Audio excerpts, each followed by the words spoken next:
Thank you everyone for coming. Today I will be sharing a little bit about how I got to where I am and about my sober dating journey, which has been a doozy.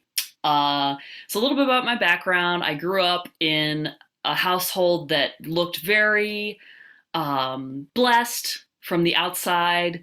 We had everything we needed materially, parents still together, a dog. We might as well have had a white picket fence, private school. I'm talking, we had everything we needed, and but we didn't have everything we needed emotionally. My father was controlling, prone to rage, sometimes physically abusive. He was emotionally and verbally abusive. And really for me, because a lot of that physical and verbal abuse came out with regard to my brother, who turned out to be an alcoholic. But for me, a lot of the issues with dad were around just him not being able to be emotionally present for me. Anytime I would bring deep feelings to him, particularly ones that were unpleasant, he didn't know how to deal with them. But as a child, I didn't know that. All I knew was the pain that came when he told me, stop crying and be grateful and, you know, quit with the attitude and, all the kind of gruff responses he gave to my emotions. So over the years, and then my mom kind of sat by and like watched this happen and didn't intervene. I mean, compared to what she went through growing up, dad was a wonderful and warm father, and in fact at times he was. As I've worked my steps, I've come around to a lot more compassion for my dad. I know he did the best he could. Both my parents did. But yeah, my childhood, I was kind of lonely because I couldn't share my emotions. And because I was used to not being able to share them at home, I ended up with friends that I couldn't share them with either because that just felt normal. And so, the isolation kind of built as I grew older, as I became a teenager. I first saw porn and started masturbating when I was about 13. And that was really the extent of my sexual activity until I was about 16, started kind of hooking up. Didn't lose my virginity until I was 18. But as soon as I went to college, because that was my senior year of high school that I first had sex, when I went to college, things just went nuts. Because I was in a fairly small community when I was living at home and in high school. And so I kind of had this prescribed identity. I was a good student. I was an overachiever. I was like a geek. I was like the smart girl. I was, if anything, stripped of my sexuality at school because I was seen as just like a dweeb. And so when I got to college and realized that if I threw on a pair of heels and a miniskirt, I could be sexually attractive, that just like lit my fire. It like lit my sex and love addiction on fire. And yeah, I went nuts. I slept with like 20 people in 6 months. And the porn use continued. That had become like a daily thing during high school. And looking back, I just don't even know how I survived that time. I must have been pretty shut down emotionally to just even go through my life at that time. But yeah, definitely was using porn and fantasy. My fantasy addiction became active as a teenager as well. And then when I got into college, it was more the casual sex, unprotected sex with people I didn't know very well. Drunken frat party hookup type things, and a pretty continuous strain of relationships. I was never single. If I was single on paper, there was someone I had like had my eye on and was like trying to manipulate into a relationship with me. And that was my drug. Yeah, I just daisy chained relationships, acted out sexually, acted out with porn, um, throughout my whole youth. Once I got to be about 25 or so, it started to get painful. I mean, it was definitely painful before that, but I was drinking enough that I like didn't notice it as much. I mean, college was fun and I was young and there was an excuse for doing that kind of thing. I was like, well, I'm only 19. Well, I'm only 22. But then by the time I was 25, I'm like, I'm kind of getting older now. I don't know. And, the consequences mounted, the fun was lessened. I started to notice that patterns were being repeated. I was always going after avoidant men who, like my father, could not be there for me emotionally and who ultimately like didn't care about me. I mean, like they had selfish needs in our relationship just as I did. I realized looking back that really I was I didn't love those people. I was just trying to stay on an even keel, trying to get my drug, trying to have a supply, trying to get my needs met. Because I didn't think I could live alone. I didn't think I could live without a man. And that wasn't a conscious knowledge. It was, subconscious. So 27 rolls around, and I'm on breakup number 15, and I just realized, I was like, you know what? The common ingredient here is me. Because for a while I could say, like, oh, well, that guy was an alcoholic. Oh, well, that guy was fucked up because of his mom. Oh, well, that guy, excuse my language, I swear sometimes. There were always reasons for why these relationships didn't work out. But then ultimately I was like, nah, it's me. It's got to be me. There's got to be something I'm doing that is like leading to these situations. So that's what brought me into S.L.A.A. initially. That was 6 years ago that I started going to program. And I was what they call a tourist. For my first couple years, really, I would go to meetings once a week. I was too scared to commit to not dating for a year. I didn't think I could do it. I was afraid I would fail. Again, so conscious. But I was like, do I really need this? Am I really a sex and love addict? I don't know if I'm like these people. So I just kind of came, but I did get stuff out of it. And at that time I was in therapy. I had been in therapy off and on since fifth grade. So I, had that element of my life going too. And I did experience definitely growth and found some good friends that first year in recovery, but I didn't get a sponsor. I didn't work the steps. And 15 months into my SLAA journey, I went back out to date, and thought, and I did better. Granted, I did better that time around by a little bit. There was some growth, but I didn't have a dating plan. Like I said, no sponsor, no steps, no dating plan. What do you think is going to happen when a sex and love addict goes back out into the field and tries to do it themselves? So sure enough, I ended up in another codependent relationship. Ended up getting engaged to that guy, because that was a huge thing for me too, is like, I'm 30, I gotta find a man, I gotta get married, I gotta have babies before my ovaries dry up. Like, was very scared, and still am at times, afraid of not like getting it together and moving on to the next life stage. So when I broke up with that guy, I came back into program like for realsies. January 2nd of 2019 was when we broke up, and when I came back in. Finally got a sponsor, started working the steps. Yeah, and so I'm trying to fast forward since time is a ticking. And my CSAT, my certified sex addiction therapist, said, you're not ready, based on the fact that I shared with her that I had met this guy with qualifier energy and I didn't trust myself around him. And she's like, ooh, if you feel that way, you probably are not ready to date. Because when you date, you're gonna encounter people that have that energy, especially at first, because at least in my case, like, I didn't quite know how to screen people yet. So I was very devastated by her telling me that, but I followed her advice. I didn't date, kept not dating. So it went another almost year, another 9 months. I had created a dating plan with my sponsor. I think I was on step 10 at that point, so I'd gotten like most of the way through the steps. I had also picked up SAA, which I started last summer, because I find that in SLAA sometimes we shy away from talking about the S as much as L. So I found that really helped me. I gave up porn starting in April of last year. So I gave up marijuana. So I kind of added like more and more bottom lines. At first it was just don't try not to be in a codependent relationship, like try to be single first was like my bottom line, and like don't have sex with strangers. And then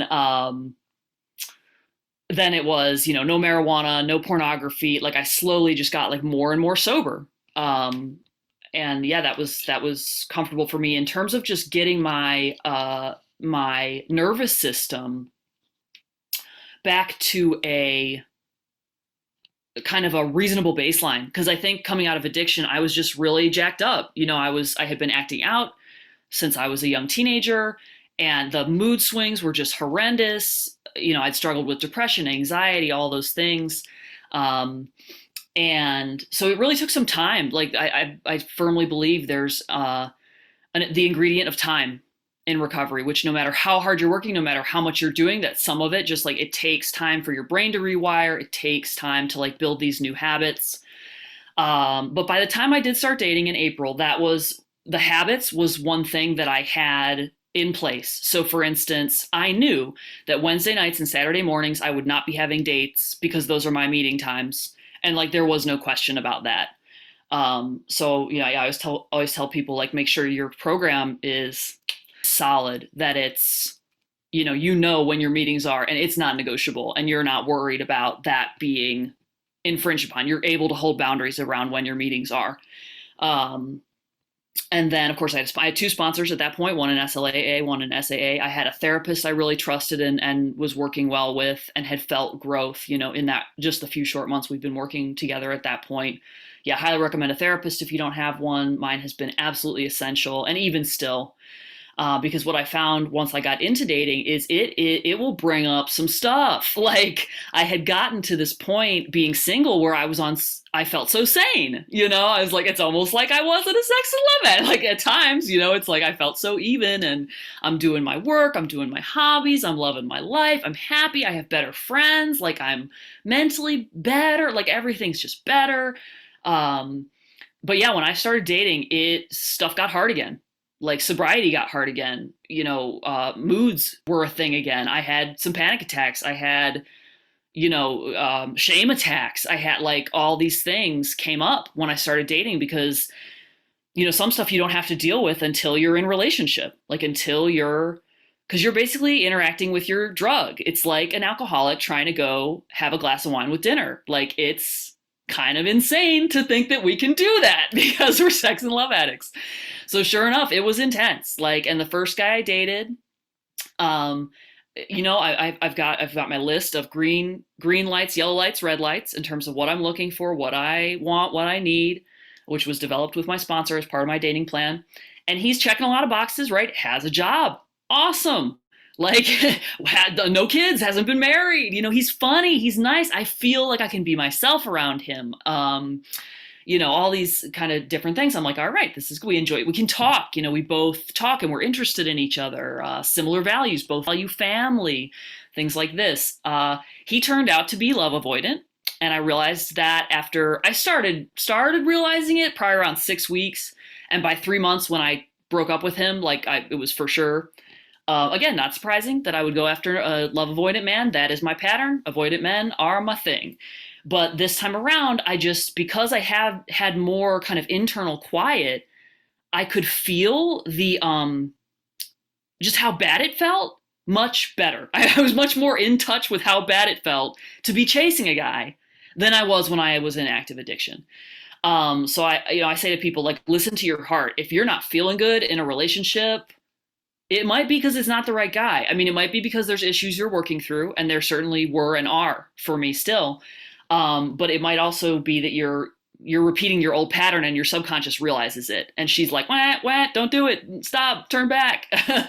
So yeah, started experiencing some real anxiety with that guy, was really getting obsessed about, did he text me back? Why didn't he text? What is he doing? When is he going to, is he going to call me? Is he, all that old crazy started coming back. And so I was like, wait. And had a few like serious conversations with him where I realized he started saying things like, I don't know if I'm ready for a commitment. And like, I have trouble maintaining interest in a girl who doesn't share my hobbies, which I didn't. And, saying all these things where I'm like, I see what you're saying. When somebody tells you who they are, believe them. So instead of stick around for 2 years, like I would have done in the past, I moved on from that guy. And I am so glad I did, because just a short time later, I think just like 10 days or 2 weeks after I broke up with him, I met another man who I've now been seeing for about 2 months, who is showing real promise. He is able to be present for my emotions, even when they're not about him, because a lot of stuff will come out that's not about him. It's about my ex, or it's about my dad, or it's about something that happened, that's something that's happening between us, even vaguely reminds me of a past situation, and I get triggered, so like, but I'm able to take my feelings to him. And it's not usually direct to him. Usually it's to my sponsor first. Take your feelings to the people who know how to help you process them, apply the system that you already have, to deal with those emotions. But then once I know what's going on and it involves him, I talk with him about it. Feeling worried that he's, for instance, disclosure. I had to tell him about S.L.A.A. For both him and the guy I dated earlier this summer, I told them around date number 9 told them about SLAA. A lot of people ask that. When do you tell them? And it was a conundrum for me as well. And in asking other ladies about it, other men and women in the fellowship, I learned you can find every point on the spectrum. You can find people who are like, I tell on the first date. You can find people who are like, I've been married 7 years and I still haven't told them. So it really is kind of a case by case basis. Again, listen to your heart, talk to your sponsor, talk to people in the program, journal about it, meditate, pray, to figure out when is right for you. But yeah, about date number 9 for me has seemed like the point where I start crossing over into feeling like I'm being deceptive. And there were definitely like breadcrumbs leading up to that. Like on our first date, my first date with the guy I'm seeing now, I told him I'm in therapy, I'm on meds, and have been for a long time because it came up. We talked about like deal breakers, and that was something I shared with him. So yeah, it was a whole process, like figuring out how I was going to explain it to him. But with just a few minutes left, I want to just say a little bit about what I feel in this relationship that feels right to me. Which, like I said, he makes space for my emotions. He can handle them. When I share them with him, he doesn't get uncomfortable. He doesn't run away. He doesn't change the topic. He cares about how I feel, like who to thunk. And he also brings anxieties to the table, and so he's able to talk about the things that he's worried about, and I talk about the things I worry about. And I really love that my freakouts are not contagious to him, because if I had a partner who, when I freaked out, they responded by freaking out, it would just be very dramatic. Like, I can take my feelings to my partner and he receives them calmly, and we talk it out, and then I feel better, which is like new for me, because it used to be, if I'm talking about it, we're probably going to break up. We're going to have a fight or we're going to break up if I'm like bringing something serious to talk about. But with him, I actually feel better. So that is amazing. Yeah, he's heard a bunch of my stuff and not judged me for it. That means a lot to me. We both value a lot of the same things: family, friends, staying healthy. He meditates and does yoga, and I do that. I pray, I meditate, I do my program, I do therapy. So yeah, with just a couple minutes left, I'll just say that sober dating is not easy. It is very hard. I used to go to 2 to 3 meetings a week. Now it's like 4 to 6. I used to I need more program. I need more journaling, more meditation, more prayer, like all the things, and then more. So if you people ask when am I ready to date? Yeah, make sure your program is just solid and you know it and you've been doing it. It's just a habit at this point. It's a part of your life. You're committed. You've admitted you're a sex and love addict. You know you're going to need this program for the rest of your life, because these things took me years to come to terms with. I came in what is the minimum effective dose? What's the least amount of doing this that I can get away with and still function in the world? And just committing to the program and being deep with it and making it a big part of my life and knowing that it will stay part of my life was a huge step that I believe was an important foundation to have before dating. So that's all I've got in terms of my experience, strength, and hope. Now I'm happy to answer any questions. I see a few have come in already. So one question was, how do you successfully deal with being alone? So being alone, for me, I actually enjoy my solitude, as they say in the S.L.A.A. basic text. We will come to enjoy this period of our lives. And yeah, so I was at a point already long before I started dating, where I liked my life. I liked my flow, my work, my friend, my rituals, snuggling with cats, cooking whatever I'm cooking, I was in my groove. So that's another good sign that you're ready to date. If you're happy with your life the way it is, you don't need a man to fill a hole. You are. Thank you. Would you mind describing the process you use to develop a dating plan? Yes, it walks you through kind of some reflection on why your last relationships ended, how they ended, what bothered you about your partner. Even takes you through some basic stuff, like define what is sexual, what is sexual activity, which at first seems stupid, but it's well, is a hug more than 3 seconds long, veering into the realm of sexual?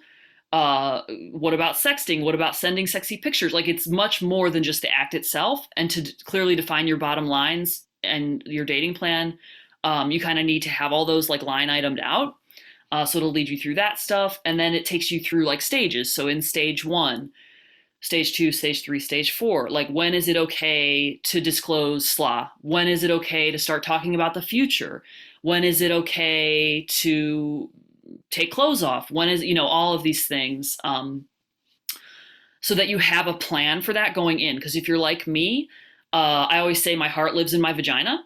If I get sexually active, I fall in love.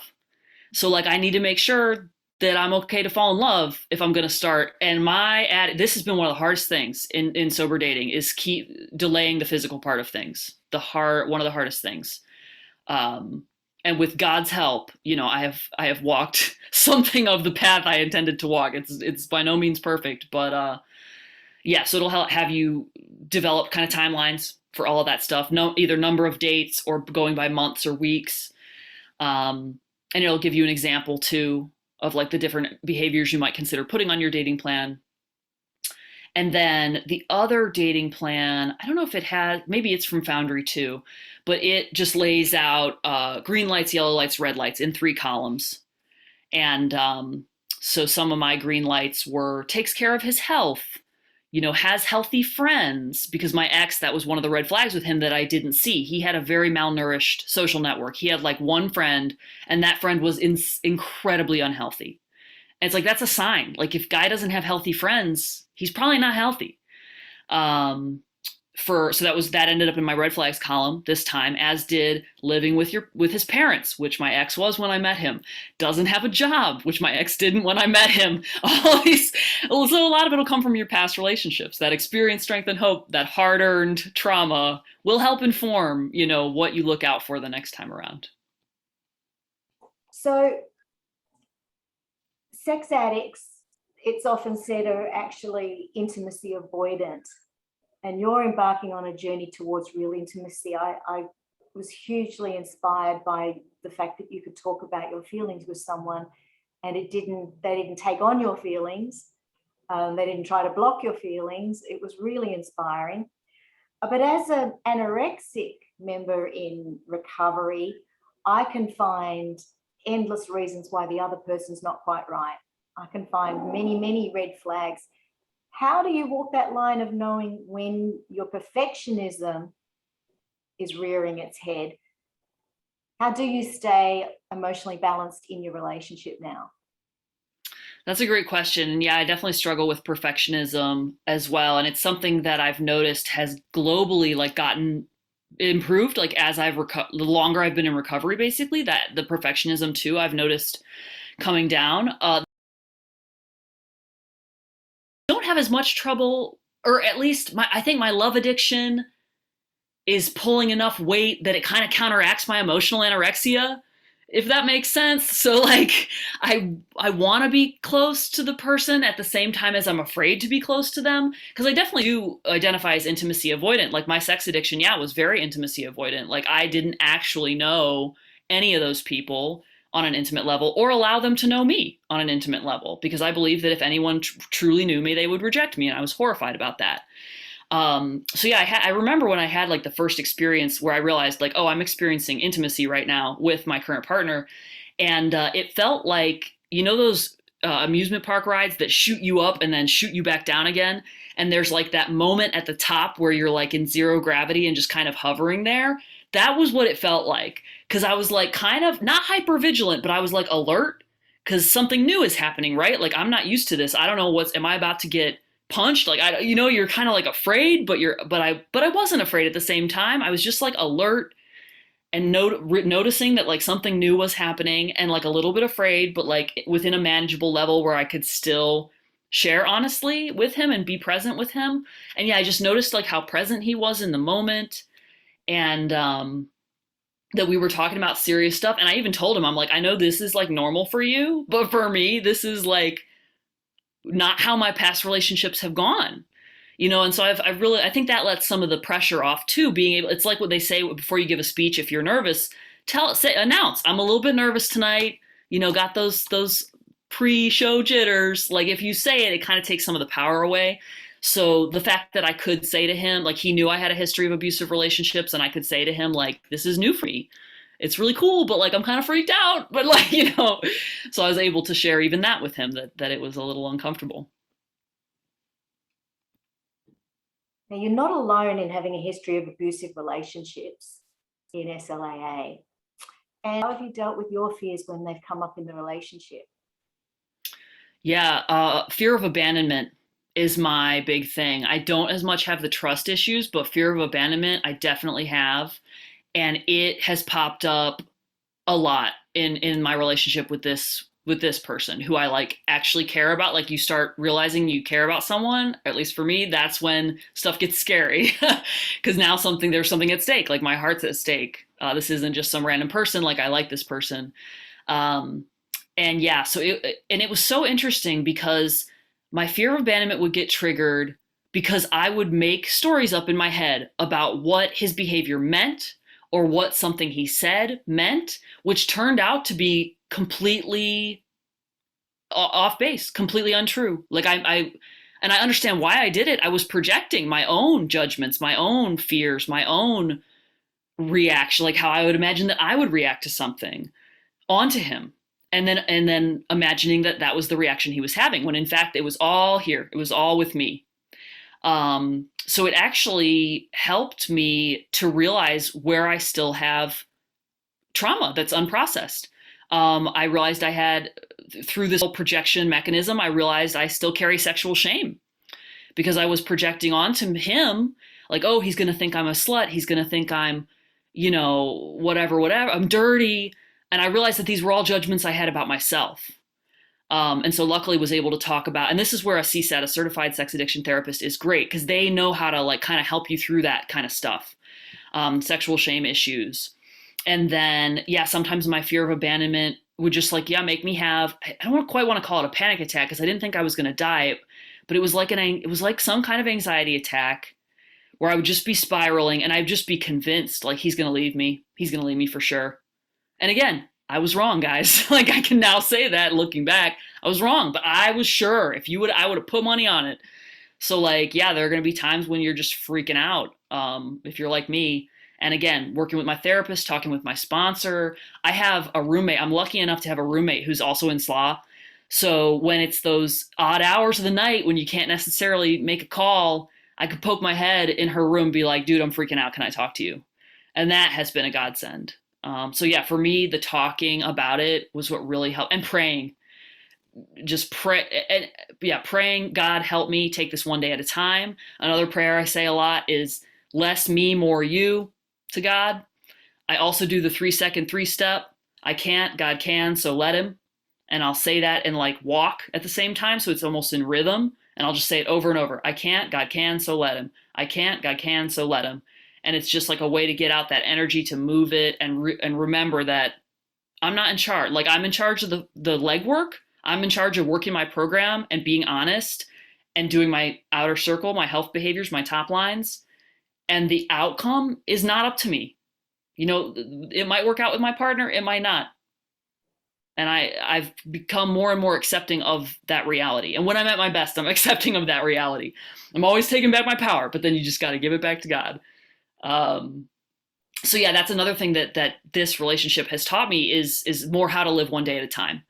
Because that fear, when I'm feeling it, is so potent. It's so convincing. It's like, there is an emergency right now, even though there's not. My system is telling me things are not okay. And so sometimes it's just making it through 24 hours, making it through the next hour, using those healthy things, again, those top lines to bring yourself comfort and process things as your system calms down. And you've talked about the supports you've had, but and you've also touched on this already, what's been the role of your spirituality or spirituality as a tool of recovery for you? Yeah, so when I came into the program, so I had been kind of raised Catholic. Neither one of my parents is particularly religious, but they sent me to Sunday school. We'd go to Easter and church at Easter and Christmas, those kinds of Catholics. And then I went to a Catholic high school, so I got a little more religiosity there. And by the time I was 14, I decided I was an atheist. I was an evangelical atheist, even, not only do I not believe in God, but neither should you. And then like by about 10 years, like in college sometime, I started saying, well, that's a little conceited. I'm just a little human with a little human brain. How can I know if they're like, I can't decisively say that there's no God. So then I was agnostic. But practically speaking, I was an atheist. I wasn't living, with a God at that point. And then when I came into program, I don't think I thought much about it for my first couple years. But after I came back after the failed engagement, when I really dug back in at the beginning of 2019, I think that was when my like kind of modern day spirituality started developing. And it really was a matter of just acting as if. To some extent, I'm still just acting as if. But I know there's something to it. Like there's something to prayer. There's something to conscious contact. There's something to meditation. And I just know these things. So I don't know necessarily the nature of my higher power. Sometimes and again, I act as if. I at times my higher power has been like DNA, just the intelligence inherent in nature. Other times I've tried to have a higher power that's more of a person, Sky Daddy, as me and my brother like to call him. So it's varied and fluctuated. I remember I loved it. I heard an AA lead one time where a lady said that her higher power for a time was her dead cat. Because it can be. It can be whatever you want it to be. And if your God's judgmental or an asshole, find a new God, because that's not the right one. So I really love that the program has that flexibility. It's a higher power of our own understanding. And for me, that understanding is always evolving and changing. But yeah, just so through experience and through acting as if, I've realized there's just something to it. I don't know what it is, but when I pray, it's almost like intention setting, it's like, here's who I want to be today. Please take away my character defects. And like, even if that's all I'm doing, if a higher power is just imaginary and all I'm doing is like thinking really hard about who I like setting intentions, then maybe that's what it is. But whatever it is, it works. And I find that, I'm able to get back home to like what feels like spiritual home, where I am calm, curious, confident, caring.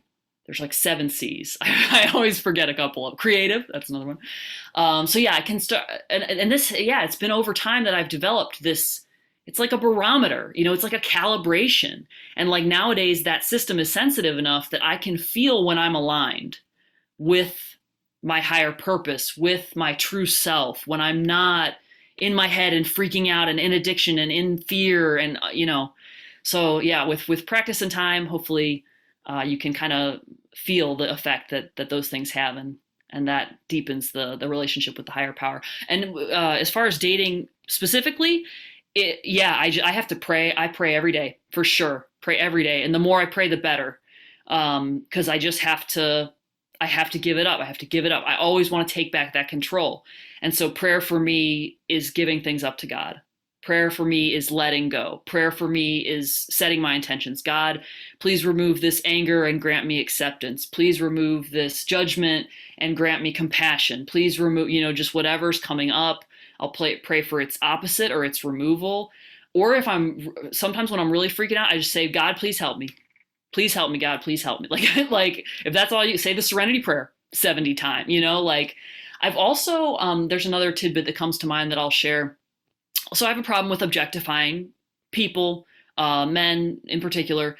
And so I was on a car ride with a male friend that was quite long, it was several hours long, and I found myself objectifying him, and I had to redirect my thinking like 60 times during this car ride. Just every time I started objectifying him, I just be like, nope, we're not going to go there. Let's take it over here. And I could either say the serenity prayer or just bring myself back to being present. My therapist will say, like, notice 5 colors and 5 shapes in your immediate environment. So, that's a kind of a way of like bringing yourself back in touch with your present. So yeah, I'd either do something like that or say the serenity prayer to redirect my thinking away from objectification. And I had to do this like 60 times. But after those 60 times, I didn't have to worry about it for the rest of the car ride. So there was a point where I was released from that obsession. It took work, and it was just kind of repetitive work, almost like Tai Chi. You're going through these same movements over and over and over again. But eventually I was relieved of my obsession. So I found that very effective. Right. Thank you. Thank you for being of service today, not just to those fortunate enough to be here, but to many people who may be listening to this recording in the future. And one of the outcomes of recovery, we know the broad outcome is that we are free women, happy, and men, happy, joyous, and free. Another outcome is that we can relate to others from a state of wholeness.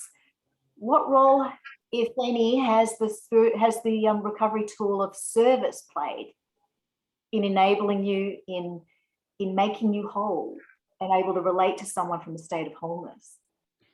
Absolutely. Service is a huge part of what heals me about the program because, I have a real like self-worth issue from my past, and like being of meaningful service to people gives me joy. And then I find like working with sponsees that it helps me stay in touch with the steps, because like when they're going back through, we're reading the basic text, we're reading the 12 and 12. So it reminds me of those basics that we like need to never forget. And like kind of the further we get away from our own step one, like you forget, so like having sponsees is a way to kind of revisit that. And then another person, an old timer, as far as I'm concerned, she's been in program like 13 years. I'm like, oh my gosh, you're an old timer, even though she's like my age. But she said to me, like, I've never seen someone do so much service. And I was like, really? Like, wow, like that's a really high compliment coming from you because you've like been around. And so like, and that's another example of like every once in a while, these little tidbits come out. Another old timer recently said he really respected my honesty, like the fact that I was honest on a meeting that I'm like not okay. And that meant a lot to me. So like these little treats kind of come from doing service that for me just I find really healing and really meaningful. And it helps give my life meaning, which helps me stay sober and sane. Lessons from dating apps. So I'll share a little, since we have some time left, about how I screen people. I stay away from anyone who mentions sexual things in their profile. So one of the prompts on Hinge is like, I go crazy for, and there are plenty of prompts you can choose from. You don't have to choose that one. So guys who choose that one and are putting like redheads or big butts, or like, just stay away from people saying sexual stuff on their profile. If they start talking about sexual stuff too early in your conversation, even if it's to say, like, I have a friend who's real religious and wants to save sex for marriage, and she was talking to a guy on a dating site who was of the same values. He wanted to save sex for marriage. But on their like third or fourth message, he's talking about, well, what about other stuff? Like, what about hand stuff? He's still talking about sex. Stay away from the ones that want to talk about sex right away, because that's not what it's about. It's about partnership and getting to know each other. And I wanted something, and that to me is just a red flag for a sex addict, because I'm like, that's who I used to date. I used to go for sex addicts and narcissists and drug addicts. I do not want that this time around. So I explicitly look for people that aren't putting up those same. Also, sometimes a very well curated profile. Like if his pictures look very good and professional and like too well posed, like I don't know. I watch out for vanity. I watch out for, of course, sharing the values that I share. Guys who mention family or their mom on their profile, or like have a picture with their sister or whatever, look for some family values. I put on my profile straight out the gate, I want marriage and babies. Sorry, not sorry. Like, so I was very upfront about my ultimate, because I'm like, any fuckboy is gone if I'm saying right on my profile, I want marriage and babies. Like, so I tried just to, put deterrence to the sex addicts and the casual daters through that.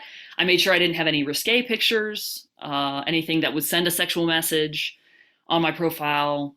I also paid attention to, like, one guy seemed really nice who I was dating, and we had started like kissing, we were making out, and he like kept inviting me. On like a couple different dates, like invited me back to his place, but I had told him I'm not comfortable going back to your place yet. But he kept inviting me back. He didn't pressure me, but he kept inviting me, even though I said, I'm not coming back to your place. So it's like little stuff like that. A good saying is, don't paint red flags pink. If somebody tells you who they are, believe them. Like if your spidey sense is tingling, listen to it. Like listen to your gut.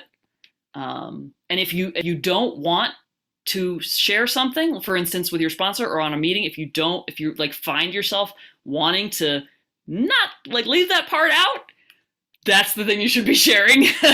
Share the stuff that you want to keep hidden, because that'll keep you honest. Thank you so much for your immense courage and honesty today in sharing your journey. And we'll now end the recording and open the floor for everyone to share on the topic. Thank you.